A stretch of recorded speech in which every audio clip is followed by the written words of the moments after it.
Hi,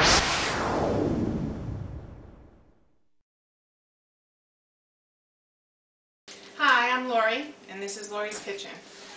I started cooking years and years ago when I was about 5 years old. So the second most important thing to me is cooking. I love to cook and everything. The first most important thing is cooking as a family. My children are always involved in what I'm cooking for dinner, lunch, breakfast, whatever. They've become very good cooks. This is my daughter Jillian, and today we're going to make for you a spin-on salsa. I make it at work, and everybody always asks me to make it for them.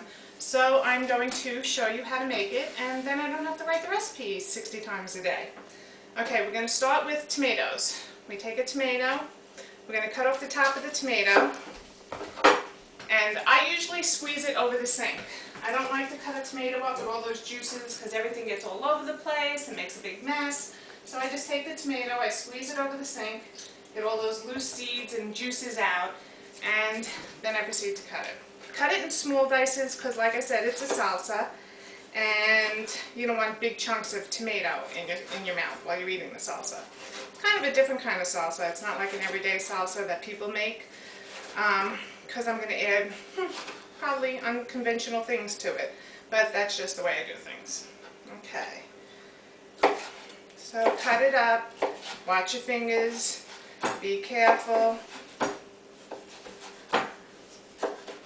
Spin it. If you spin it and you cut it the other way, you'll get smaller chunks out of it.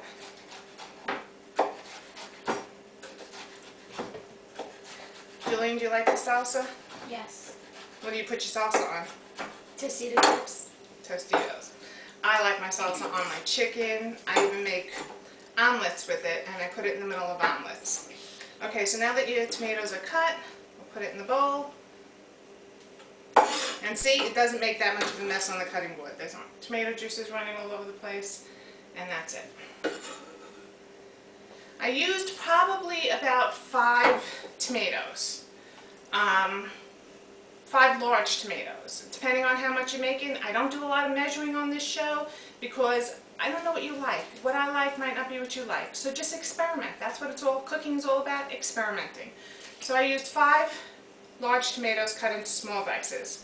Okay? Jillian, if you want to put that in the bowl, that would be great. While Jillian's putting that in the bowl, I'm going to cut up some scallions. Try not to use the white parts of the scallions. I try to use just the green, and cut them very small, because you don't want big chunks of scallions in your mouth while you're eating the salsa. I put probably about, I don't know, half a cup. But if you like scallions, put a cup. If you don't like scallions, put a quarter of a cup. Like I said, it's not all about the measuring. It's all about what you like. You know the scallions have to be in there, you decide how much you want to put in there. Experiment. If it doesn't come out, you taste it, you taste everything. Cooking is all about tasting.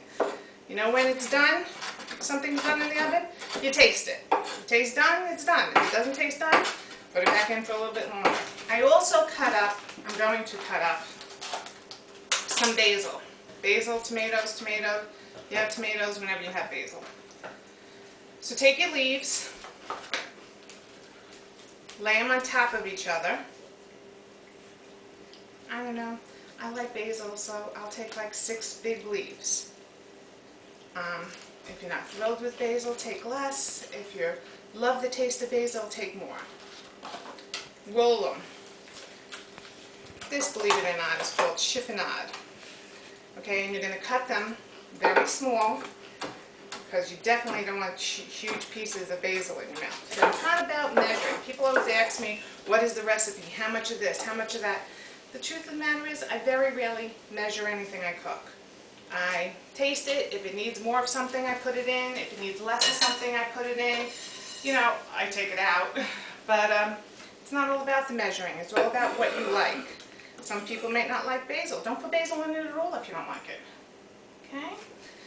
And then I cut up bacon into little pieces. You could cut up real pork bacon. I use turkey bacon. I love turkey bacon. Probably about 6 pieces. Sometimes, depending on how much I make, if I make a bigger amount or whatever, I'll cut up an entire pound. But right now I just cut up 6 pieces. Okay? Put that right into the bowl. And Italian dressing. It could be zesty Italian, it could be homemade Italian, it could be whatever. Right now I have a little over a cup in here. We're going to pour it in. If at the end I need more, I'll put more in.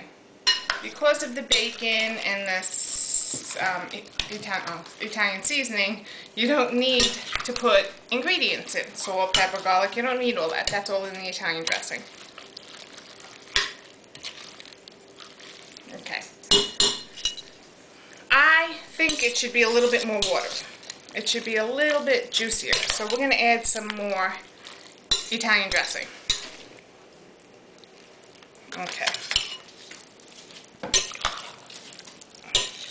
The reason why you want it so juicy and so watery is because our last ingredient is going to be Parmesan cheese. You put grated Parmesan cheese in, and that's going to soak up a lot of the juice, so you want to make sure you have enough in there.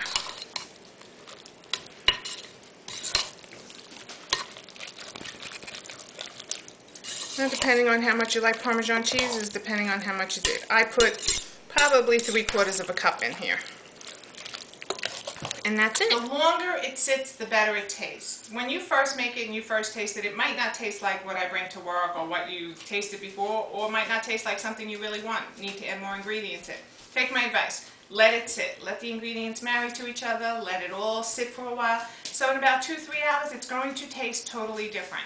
So if you need it for omelets the next morning, make it the night before, because the taste is totally different once everything has combined. So next week, do you want to introduce your daughter Jalen and say next week Jalen's going to help me make macaroni? Are you doing it again? She snuck in there.